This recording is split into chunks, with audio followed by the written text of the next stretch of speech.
Today I'm going to share a very interesting story with you. I've been in about 5 schools in my life. About 5 schools. So there's one interesting story that happened to me when I was teaching in one of the schools in Accra.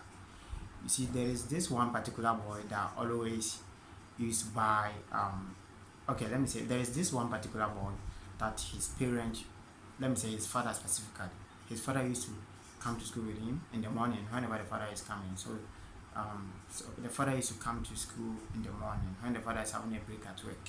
So there was one day that the guy came with the father, and the father was telling me that he's having some issues in the house.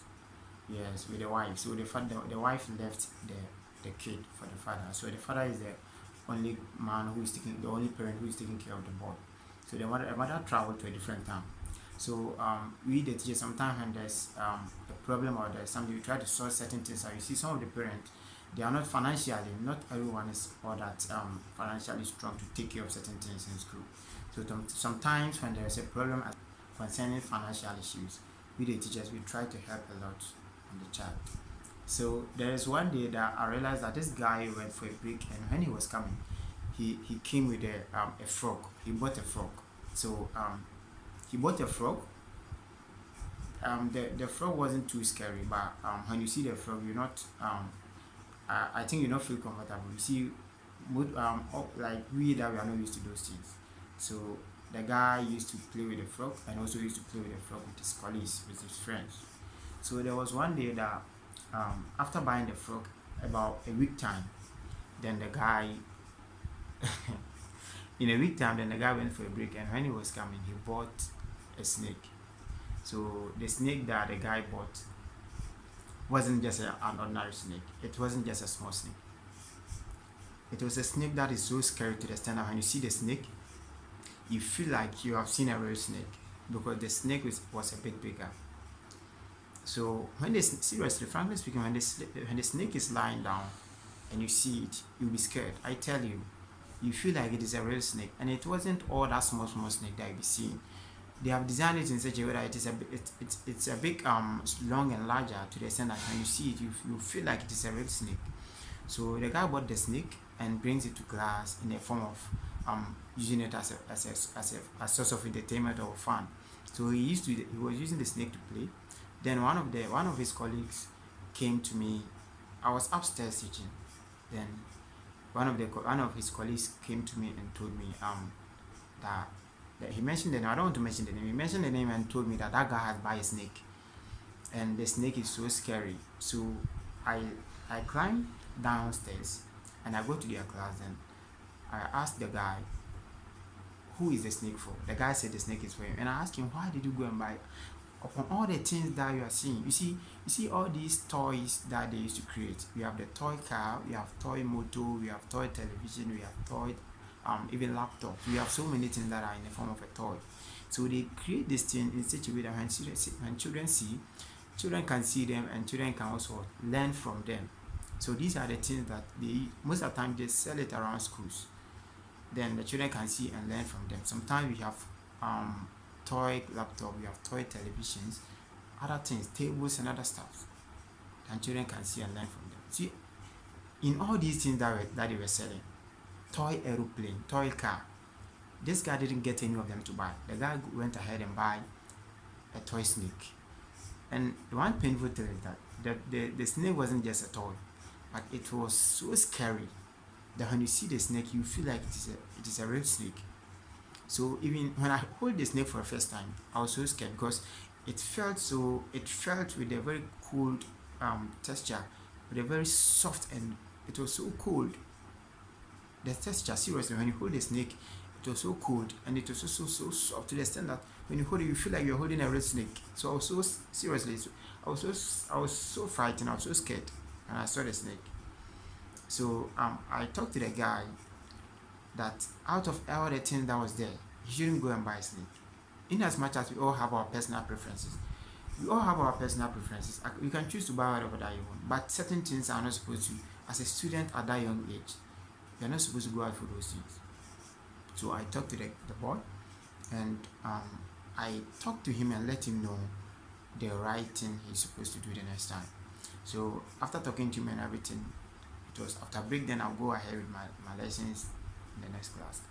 So I was there, and there was also a shouting in the downstairs, and one of the colleagues, his same colleague, one of his same colleague came to me running with speed and crying, telling me that the guy was telling me that the boy has been using the snake to scare the other colleagues. You see, that kind of, when we are having a snake, we used to, like, we play with the snake, like we used to throw this, you see, that way. The guy was using this snake to scare his colleagues. He was using the snake to scare his colleagues. The guy was using the snake to scare his colleagues. He used to throw the snake on them. When the colleagues are sitting, he used to go and put the snake on their table. When you're even sitting and doing that, he can even come and use the snake to put, he can even come and put the snake on your neck.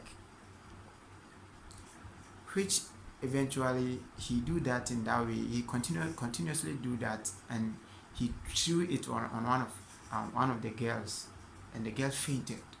So when the girl fainted, the child ran to me telling me that that particular boy has threw the snake on one particular girl in the class, and the girl has fainted. So I was so surprised.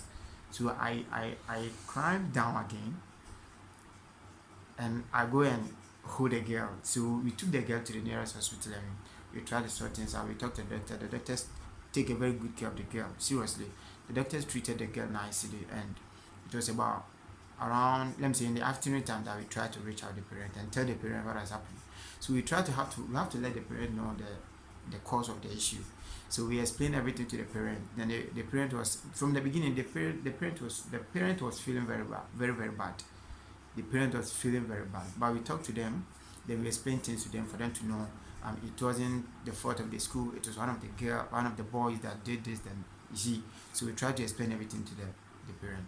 So after explaining things to the parent, then before that, the doctors has also taken very good care of the child. So we have to bring the child back to the school. Then we have to take the child to the house. So one of the teachers escorted the girl with the school car to the house. They will give the girl to the parent. You see, after everything, the next day, if you see the kind of punishment that I give to this guy, I discipline him very well. I really discipline him. Frankly speaking, I really discipline him. And you know one funny thing, one funny and interesting thing. Later, the father of the father of the boy came to school. So I was talking to the father, and I tried to explain things to the father about certain things that happened some days ago. Then the father was also worried about the things that happened. Then, because when the case happened, we didn't tell the father. So after me telling the father about some I think about 2 weeks or a week after the case happened, after me telling the father was feeling very bad about the whole issue. The father was feeling very bad about the whole issue. So I explained things to the father that we handled it nicely. It wasn't anything or that dangerous, but we handled it nicely. So it was later that I decided to talk to the father to know certain things about the father. The father told me that he works at he's a security at a certain zoo in Kumasi. So the father is a security at the zoo, and the guy is staying with his auntie in Accra. So when there's a vacation or there is a holiday, this guy will go to his father in Kumasi and spend the holidays or the vacation there. So whenever the child go to the father used to take the child to work.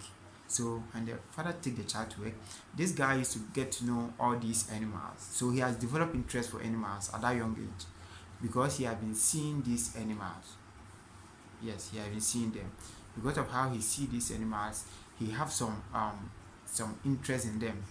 So anytime that he comes to school and he want to buy something, he try to buy these things. So all these are the cause of so these are the cause of the guy going ahead to buy a snake.